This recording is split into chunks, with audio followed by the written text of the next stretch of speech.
Well, I think we could get started. Welcome everyone to the scholarships session. This is our first financial aid session for Spring Preview Week.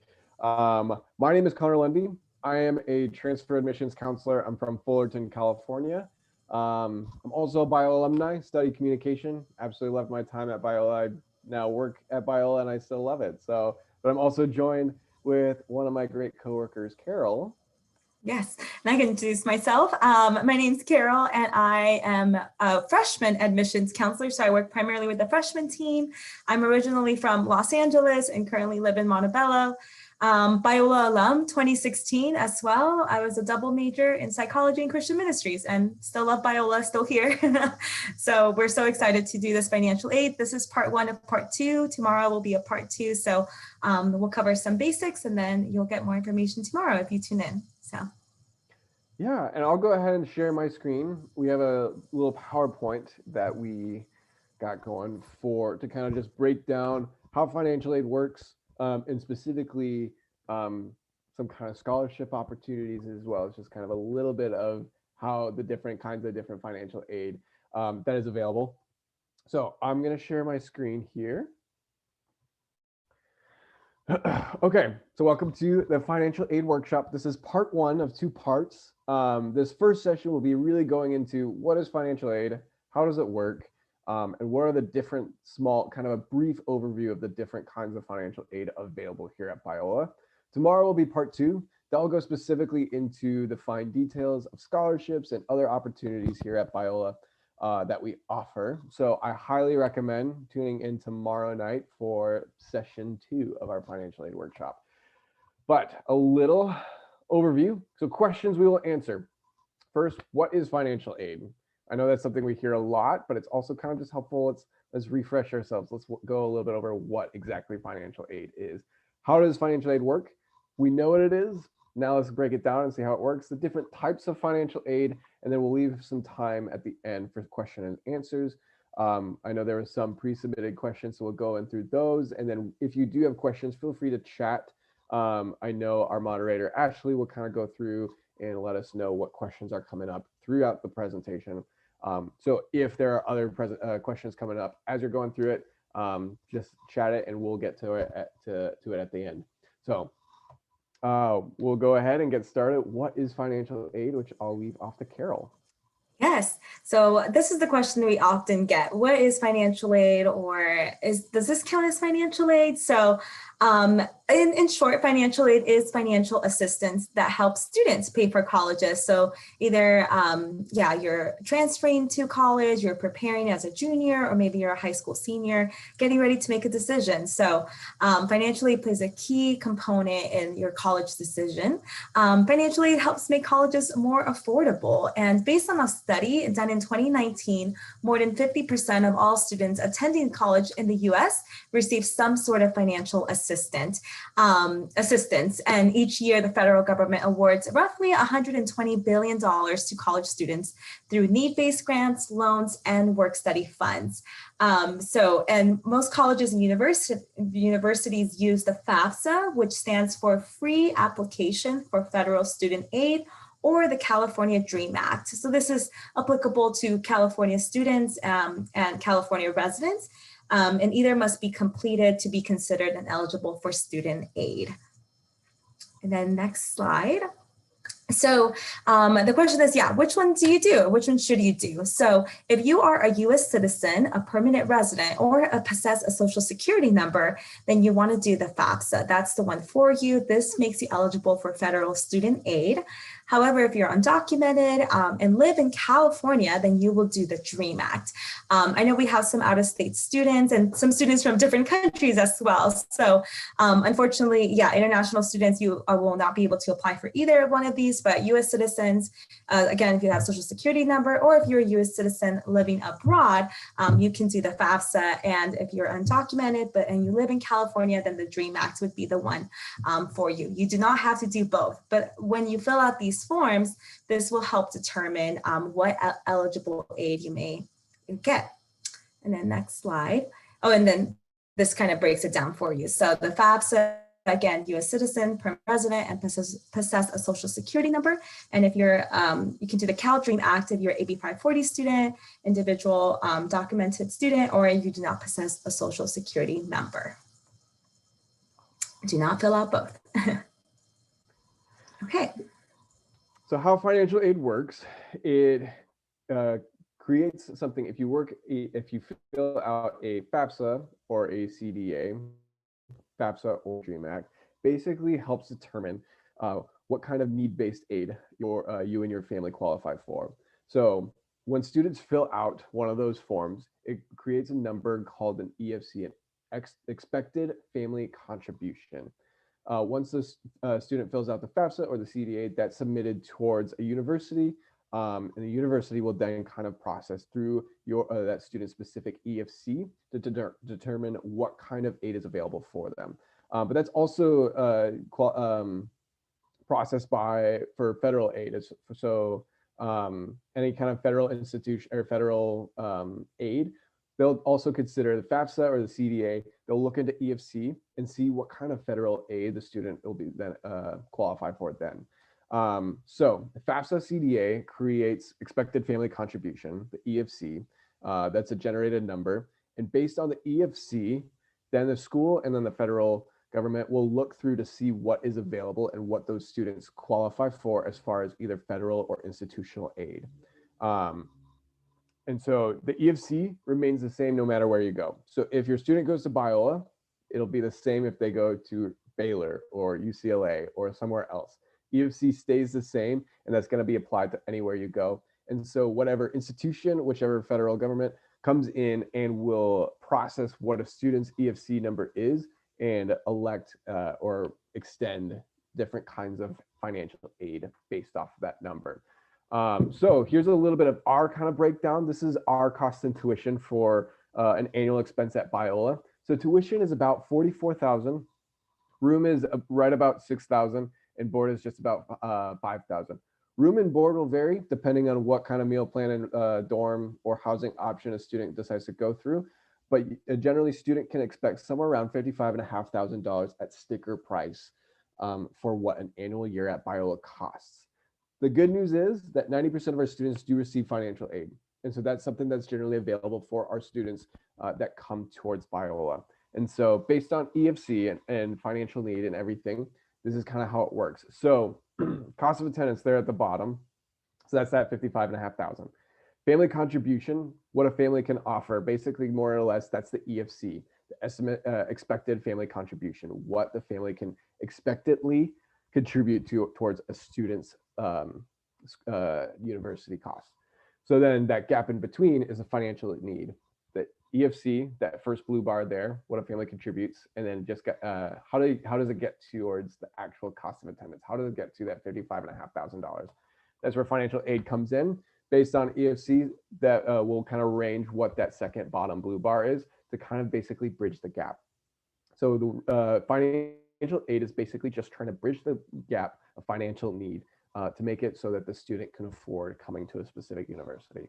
So that's a little bit of how it works. Generally, there's kind of a myth that financial aid covers everything. I wish that was true. That would be amazing if that was the case.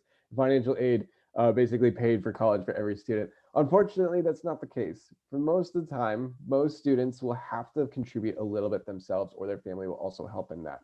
And so there is a little bit right there that a family will have to contribute. There is kind of a myth that financial aid will cover everything. Sometimes that happens, but most of the time, families do have to contribute a little bit. So we'll go into a little bit more of the different types of aid, starting with, yeah, here we go, just kind of the whole wheel there. Yeah. Thanks, Connor.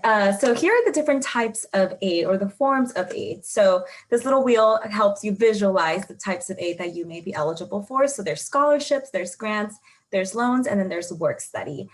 Need-based, so this is if your EFC is within a certain range, then that is what the government considers like there is need there. So there are grants and scholarships and loans. Those are often need-based, and eligibility is determined by a family's ability to pay for school. So again, using the FAFSA or the Cal Dream Act information. But there's also non-need-based aid as well. So that also can include grants, scholarships, and loans as well. And eligibility is determined by academics, talent, and group orientation, and so forth. So it's a little bit, there's need-based aid and then there's non-need-based aid. And that can take the form of this wheel of different types of aid. So the first type of aid that we'll talk about is scholarships. So this is free money. This is what you want, right? For some scholarships, you're automatically considered for them. So for example, at Biola, all students are automatically considered for academic scholarships. So this is free money for you. We also have athletic scholarships. Some schools have leadership scholarships, some merit. There's also institutional aid, so that's different, that varies school to school. There's also national scholarships as well. So sometimes there's big organizations like, I know the Bill Gates Millennium Scholarship. There's some of these scholarships here, like the Coca-Cola Scholarship, Taco Bell, Hispanic Scholarship Fund. They award scholarships to students going to college, and sometimes it varies whether you're a transfer student or a freshman as well. There's also state, local, or civic scholarship. And something to keep in mind is that you do, some you have to apply for, some you have to submit essays, some you have to write letters of recommendation. And tomorrow's session will actually cover all the ins and outs of scholarships, and they'll give you some tips. Some of our counselors will give you tips on how to apply for these scholarships as you're thinking and planning for your future. But a thing to remember, scholarships is free money for you. Next slide. Okay, so grants. So grants are typically determined by the Fafsa. So a need-based grant that you or a student may be eligible for is the federal Pell Grant. So the max that a student can get is $6,345. This is based on a number of things. It's based on the EFC number. It's based on how much the school costs or the cost of attendance. It's based on whether you're going to be full-time or a part-time student. And and if you plan to attend a full academic year, or if you just plan to attend one semester. So that's what the Pell Grant is. They take into consideration all these things that's on the FAFSA. The other grant, which is the Federal Supplemental Education Opportunity Grant, or SEOG for short. This can range anywhere between $100 to $4,000, which is the max. This is also dependent on financial need. And when you file the FAFSA, they'll immediately consider you for the SEOG. And it also is dependent on other type of aid that you get. And this is really as funds are available. So that's the SEOG grant. There's also state grants. So if you're a California resident, you may be eligible for something called the Cal Grant. So the Cal Grant A, which is based on GPA and the EFC number, and also they consider family assets and things like that. You may be eligible for $9,084. But there's also the Cal Grant B, which is $1,672. And that does have different factors as well that they're considering. So just something to keep in mind if you're a California student and a California resident. We also have institutional grants. So something that we offer at Biola is called the Biola University Award. This one you do not apply for, you're just automatically considered for it when you file the FAFSA. Again, it's dependent on a number of factors. It's dependent on whether you're going to be full-time or what other aid you're getting, EFC, in-state, out-of-state, and so forth. So if you see it on your financial aid letter from Biola, it's probably a very specific number, but you can always talk to your admissions counselor for more information about that. But those, again, grants is also free money. Scholarship and grants, good, because they're free money. Okay, next slide. And then Connor will be talking about loans. Yeah, so loans, where scholarships and grants are free money going to a student's balance. Loans are borrowed money, more or less kind of just like the meaning, yeah. So there are different kinds of loans. Federal loans and alternative loans are kind of the two categories of loans. And so to start with federal loans, this will be a term that most students have probably heard but don't quite understand, is the direct subsidized and unsubsidized loans. So those are something that a lot of people have most likely heard, but are kind of confused on which one. And I generally, I'm like, now which one is which? It's kind of difficult to say. But subsidized loans, basically what that means is subsidized is that the loan does not accrue interest while the student is in school. So while the student is in school, the interest is basically taken care of.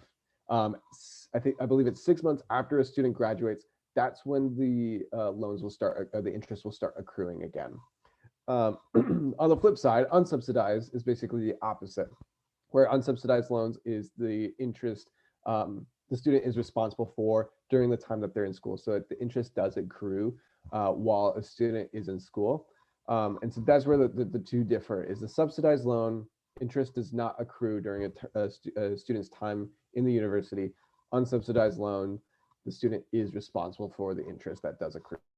The other one is the plus, the parent loan, kind of based a little bit more on the parent rather than the student. So it's a loan that the parent will take out, that the name is in the parent, but it's extended towards the student's education. So that's another option of federal loan. And federal loan also based on EFC. So not necessarily something that students will apply for, but something that is based on EFC, that is based on federal aid, that the federal government will take a look at the EFC and see, all right, this student qualifies for this kind of aid, this student qualifies for this kind of loan. And so that's a little bit about federal loans, about the subsidized, unsubsidized, and plus loans. The other option is the alternative loans, kind of private, a little bit more independent. So a lot of students will go through, some will go through their bank, some will go through other different private loan organizations that are there to help students pay for their college. The good thing to keep in mind with private loans is that is something that our Office of Financial Aid will need to approve beforehand. And so it's always better that if you're applying for a private loan, apply early and then submit the information to our Office of Financial Aid, so then they can review the information and have enough time before real enrollment stuff needs to happen for those students. So it helps a lot if you're going to go through private loans to start doing that now, to start doing that early, so that our Office of Financial Aid has enough time to start processing and planning so students can properly plan their way towards Biola. So those are loans. The other, oh, here we go. There it is. A little bit more information about just kind of subsidized again. So subsidized loans, deferrable. The max is 3,500 for the first year, and the amounts vary per year after that. Whereas unsubsidized loans, the max is 2,000 for the first year, and then they'll vary after that. Alternative loans will be based on credit, completely varies just based on vendor, and then the plus parent loan is based on credit. So that's a little bit more about the federal and alternative loans there. Next is something called work study. Probably something, again, that students are familiar with and people have heard, work study, but also might just be a little confused as far as what that means. Also something kind of where a student is basically gets a job on campus, and that paycheck is then just going towards their end balance. So that's something that that is available here at Biola. So it's based on demonstrated need. So also kind of based on EFC. So basically how it works starts with the EFC, starts with Fafsa or CDA. Then it goes towards a student pursues a campus on job. We have a lot of different jobs here at Biola. During my time as a student, I actually worked at one of our coffee shops for the 4 years that I was there, called Common Grounds. I absolutely loved it. And from there, a student will go towards accounting, will go towards our accounting office, and would decide to either have their paycheck go towards their funds or just go as a paycheck and go into their bank account.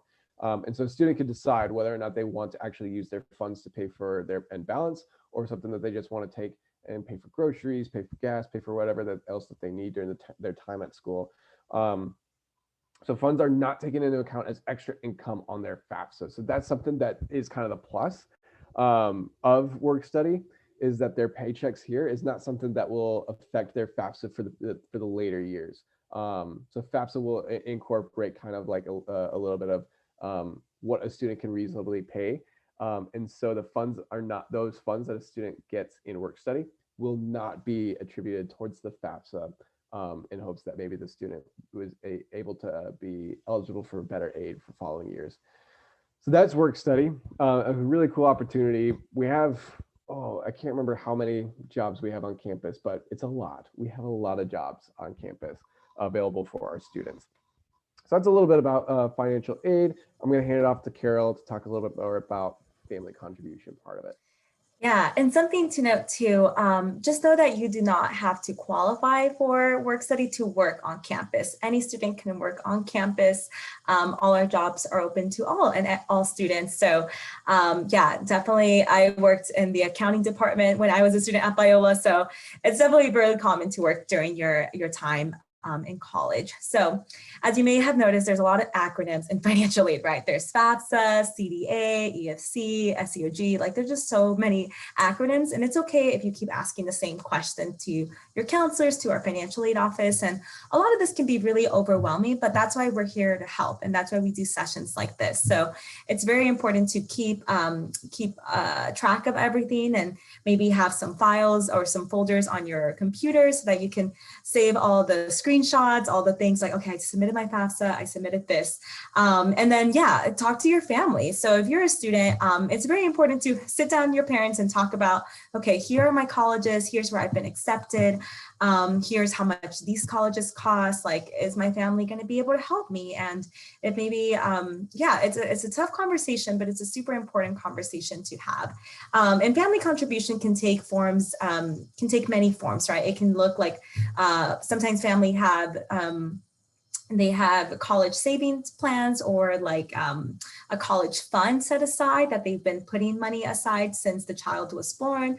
Sometimes it just looks like they just have it in savings as well. But family contribution, that includes parent contribution or guardian, also student contribution. So sometimes that may mean working before you start Biola, maybe getting a part-time job now, or working the summer before you start school. Like, it's important to raise those funds. And we also do have payment plans available. Specifically here at Biola, the most payments you can do per semester is 4 equal payments. So know that that is a possibility, and that can help lessen the load, or instead of you just writing like a big amount, a big check, for example, to Biola, but we have payment plans that can help you pay and help families pay as well. And some colleges do it differently, so always make sure you check with those specific colleges what it looks like to pay for Biola. All right, and next slide. So overall, yeah, the financial aid process is a journey, so you don't have to go through it alone. So we're going to transition a little bit to, I believe we're probably a little bit close to time. So let's just transition over to Q&A. Connor, what do you think? Because I think, yeah, let's do that. Okay, perfect. So we can jump a couple slides there, but we're going to transition over to Q&A.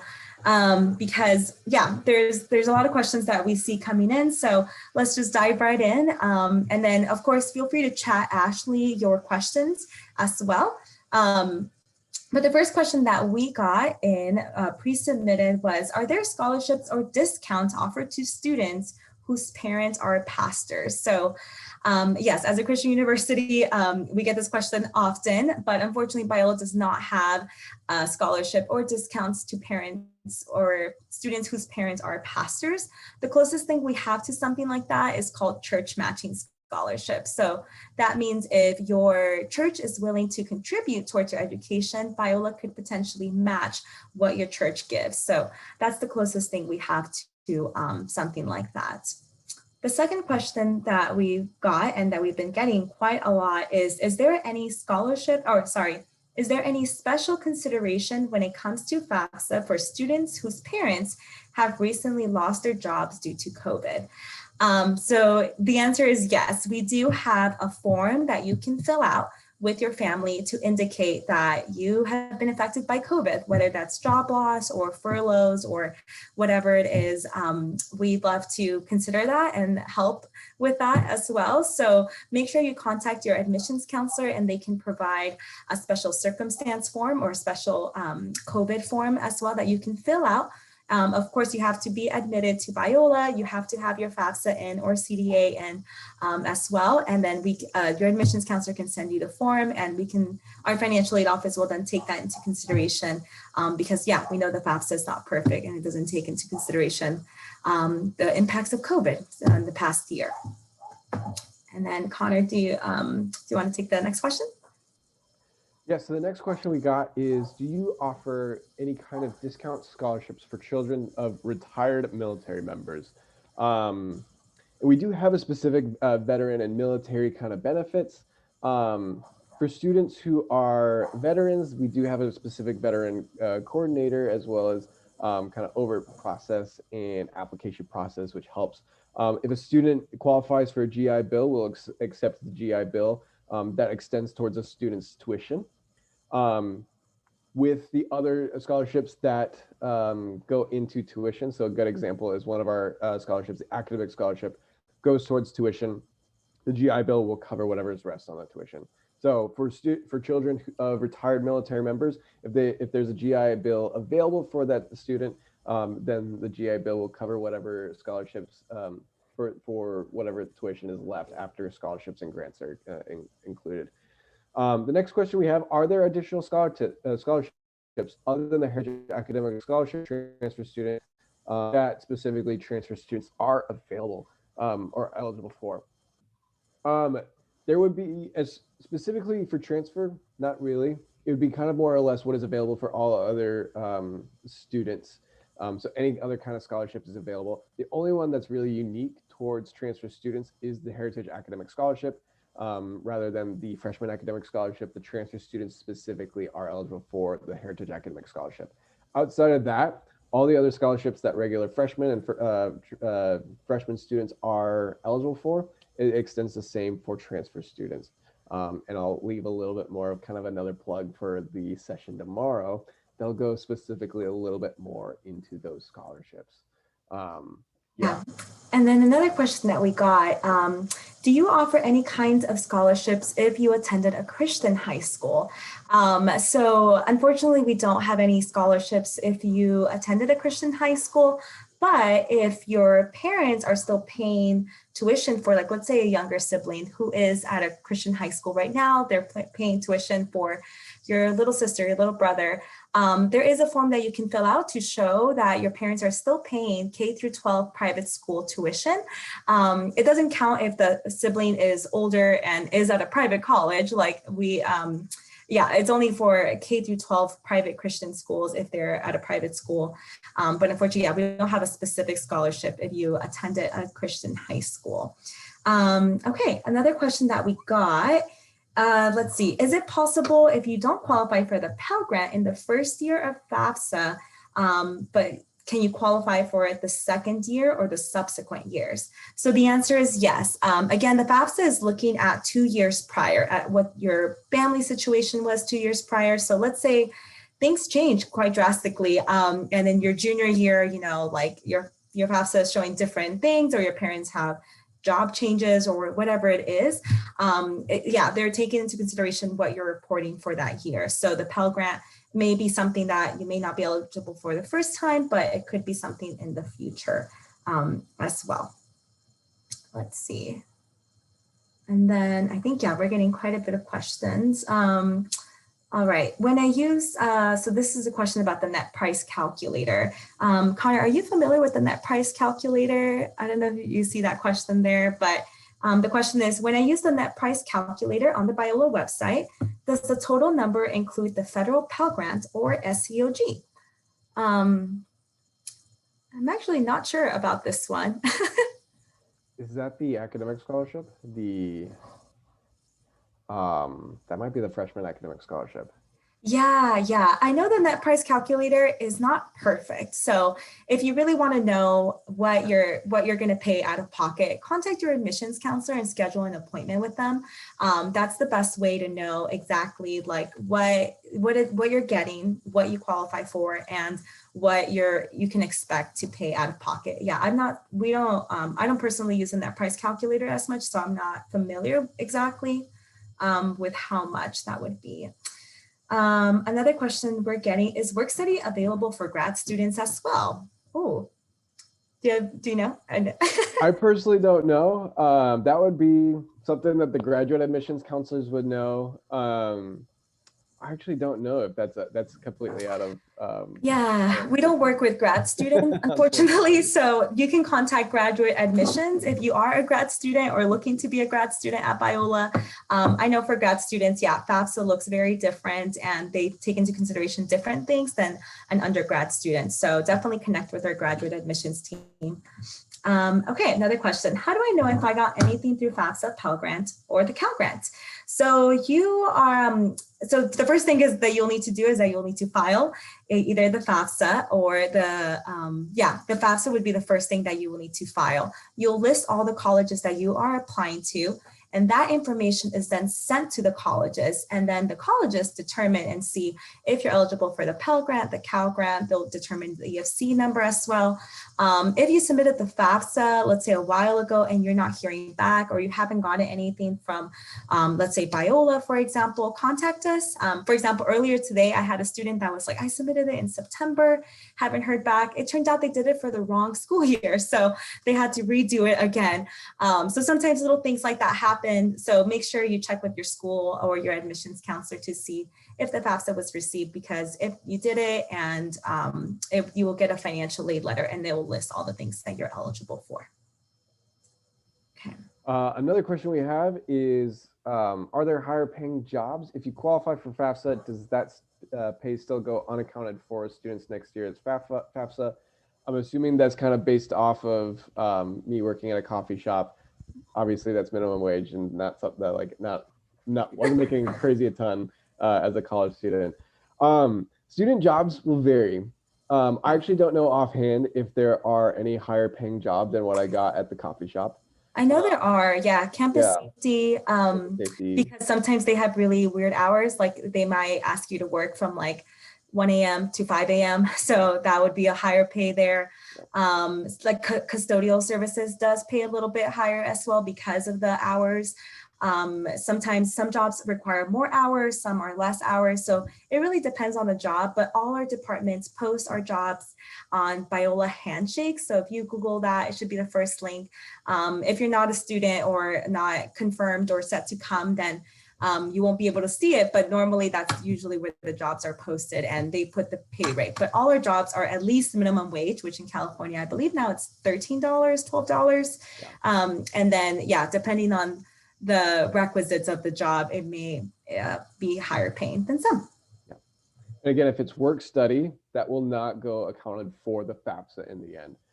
So even if it's a higher paying job than my minimum wage coffee shop job, that'll be something that'll still be unaccounted for the EFC for FAFSA following years. Yeah. Oh, this is a good question. If a student's parents live in California when the student enrolls at Biola and receive Cal Grant, then the family moves away to a different state, will the student lose the Cal Grant?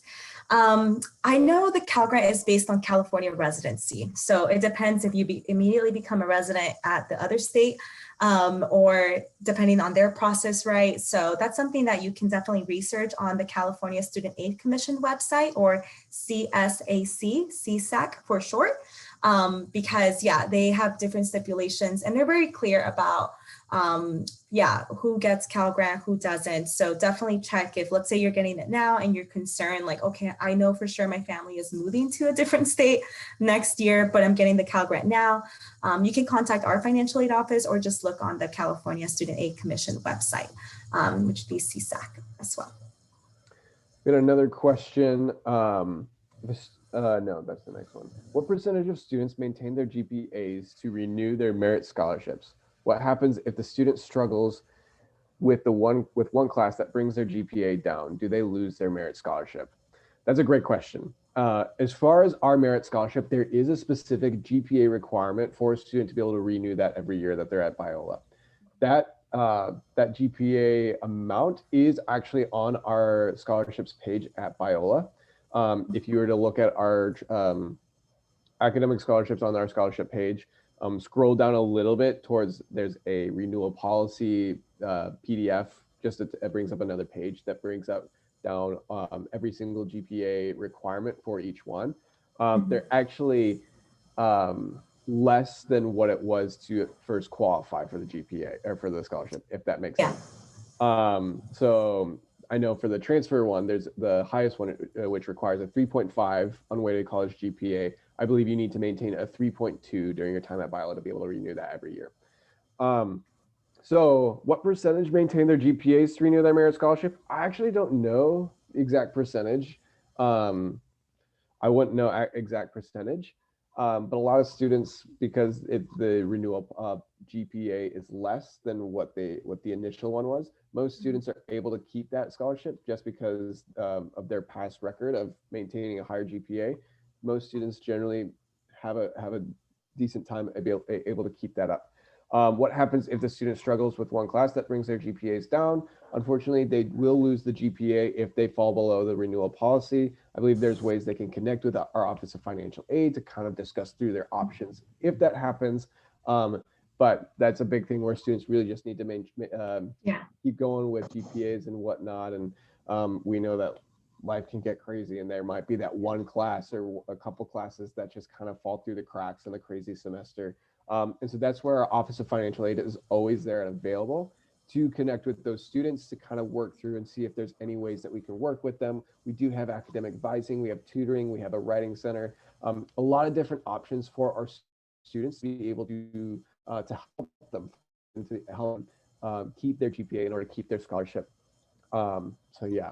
That's a great question. And something to add about that, Biola, we look at your GPA at the end of the year. So not every semester, but Financially does a really good job at tracking GPAs and looking at that. So if you fall drastically below, definitely expect to be reached out by either department, either academic advising, student success, or financial aid, because they really keep track of everything. And it's really important to ask for help. As soon as you, let's say you get a bad grade in that class or that first test, talk to your professor, maybe get some tutoring or go to some after hours to get that GPA up and get that class grade up.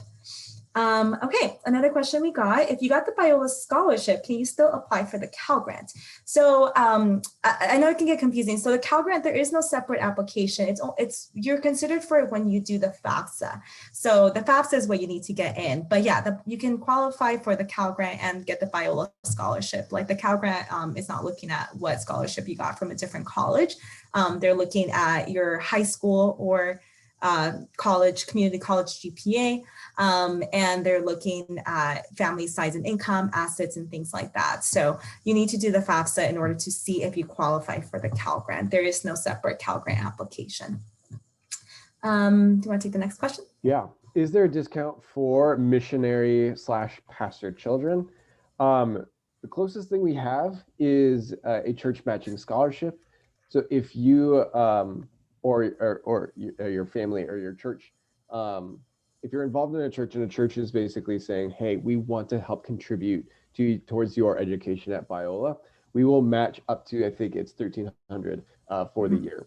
And so if your church is willing to contribute some towards your education here at Biola, we will match what your church extends up to $1,300 for every year.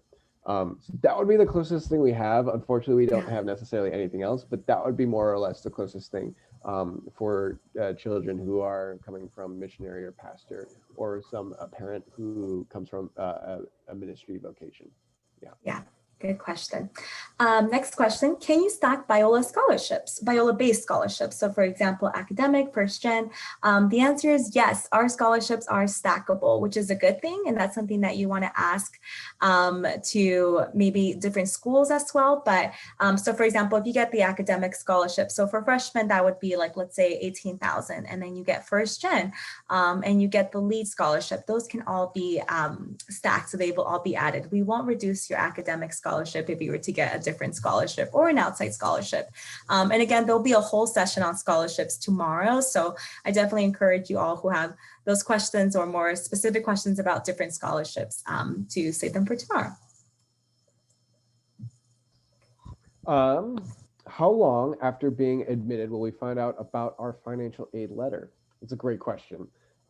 We did have a kind of a weird pause during the COVID situation, and mailing was kind of a little complicated. But I do believe that financial aid letters are shipped out at the end of every month.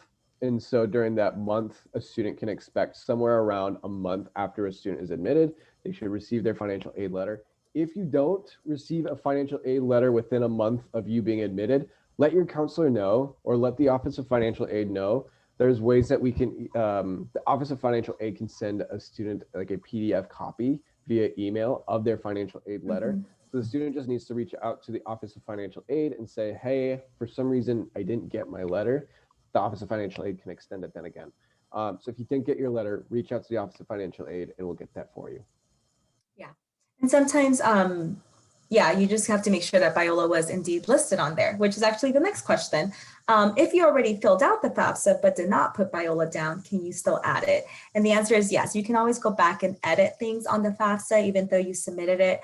Just make sure that once you add the school, you still have to go through all the pages, sign in date, and submit it again. But yeah, I think the FAFSA lets you do up to like 6 colleges or so, but you can definitely still go and add and remove colleges if you're no longer considering schools or if you're considering new schools. And it takes a couple of weeks for Biola's financial aid office to receive that information, process it, and make the financial aid letter. Keep in mind that our financial aid office will not process FAFSA information until after you're accepted. So if you're doing it super early but haven't even started your Biola application, we won't touch the FAFSA information until after you're accepted. So make sure you get your Biola application in. Okay, next question. And that's also a good plug for it. Once you are admitted, get your FAFSA information into Biola as soon as possible so that our Office of Financial Aid can really process that so you have enough time to really start planning once payments come up. Is there a cap on the amount of work study you can do? That's a great question. I don't know if there's a cap, but it's 3,000. It's 3,000. It's 3,000. Yeah. That's like if you can, like if you have time to work that often, if you have time to alongside with school and other things. If you have $3,000. You can make up to $3,000, but you won't. Yeah, you can work extra, but sorry, I didn't mean 3,000 hours. $3,000 is the cap for work study. If you work past $3,000, obviously that's great and that's awesome. It's whether or not you have time with school and other things that's going on in your life. But yeah. Yeah, and the FAFSA will take into consideration once you do get to that limit or that max, that's when they start counting it on the FAFSA. So, but it's really rare. I mean, if you're working part-time, minimum wage during the school year, for you to make $3,000 in 8 months, 9 months, it's actually not common. And again, work study is only applicable to jobs on campus. Now, let's say you have a job on campus and you're working at Starbucks, for example. Work study is not, they will look at, the FAFSA will look at what you're making at Starbucks. So just keep in mind that, yeah, you can work as much, but work study essentially just protects the money that you're making on campus and is acknowledging that you're making this money on campus for your school to go back to campus. So it's a little funky, but again, talk to your admissions counselor if you have more questions, but you can work as much. Yeah. Another question that we got, do students graduate early in order to save costs? The answer is, it's possible for sure. It depends on your major. There are some majors that take longer. For example, nursing, sometimes music education, those are kind of made to be long programs or longer than 4-year programs. But if your program is, let's say, for example, philosophy, and you're bringing in some AP credits, some college credits, or you're transferring in, it's definitely possible to graduate early and save costs that way. And some students do like to do that. Some students want the 4-year experience and they're like, no, I want to graduate with my class. I don't want to graduate early. So it's up to you. And what's nice is that you can actually meet with our academic advising department and make graduation plans. So they actually can sit with you and talk about, how many units you need to take every semester to graduate by this date, or if you're on the 4-year track, or if you want to do 3.5 years. So we're really proactive and we want to help you make those plans and what's best for you and your family. Another question is the financial aid letter mailed or emailed? It's initially mailed. And so that's where sometimes it could take a little bit longer because depending on how far away a student is coming from, and that's where a little bit of a delay can come in mailing financial aid letters. And so sometimes it could take a month, maybe a few weeks after a month for that financial aid letter to arrive. But they're initially mailed. Again, if you don't receive it, then you can get a PDF copy emailed to you. But if you don't get it, that's where you would connect with the Office of Financial Aid, say, I didn't get it, and then they would be able to email you the financial aid letter. And the last question. If you changed, if your address changed, let us know ASAP, because I know people are still moving during COVID. That's a big thing. Yeah, a lot of students be like, I didn't get it. And we said, we shipped it to this address. And they're like, there, that's the old address. Sorry, send it here instead. Yeah. And this is the last question for the evening. Is there a deadline to letting Biola know you will be attending? National Decision Day is May 1st. That's also, if you have been accepted and admitted, that's when our enrollment deposit is due. So May 1st.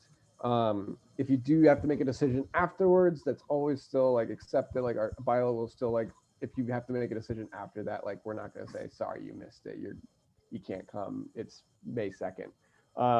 No, if it's the May 1st is the national decision deadline. And so most students will have to make a decision by then. The enrollment deposit is due by then. So May 1st is the deadline. And that's it. Thank you all for showing up. I'm gonna share my screen for just another second really quick to just share a couple quick helpful deadlines and dates. So important dates, October 1st, already passed. That's when Fafsa opens. So Fafsa is currently open right now. If you haven't filed for Fafsa, it's not too late to do so. March 2nd is when Cal Grant and GPA verification, as well as Fafsa, is due. So March 2nd, make sure you get Fafsa in by March 2nd, which is coming up. So be sure, if you haven't submitted that information to Biola, be sure to do that before March 2nd. And then kind of last question touched on, May 1st, that's when priority enrollment and housing is due, as well as our deposit deadlines. So that's a big thing as far as making a decision. That's when enrollment, housing, a lot of stuff will come down to is May 1st is when that all has to start. So those are some important dates to keep in mind. October 1st, Fafsa, March 2nd, that'll get all of that in. And then May 1st is when a lot of the big decisions start coming in. If you do have any questions, here we go, one more time.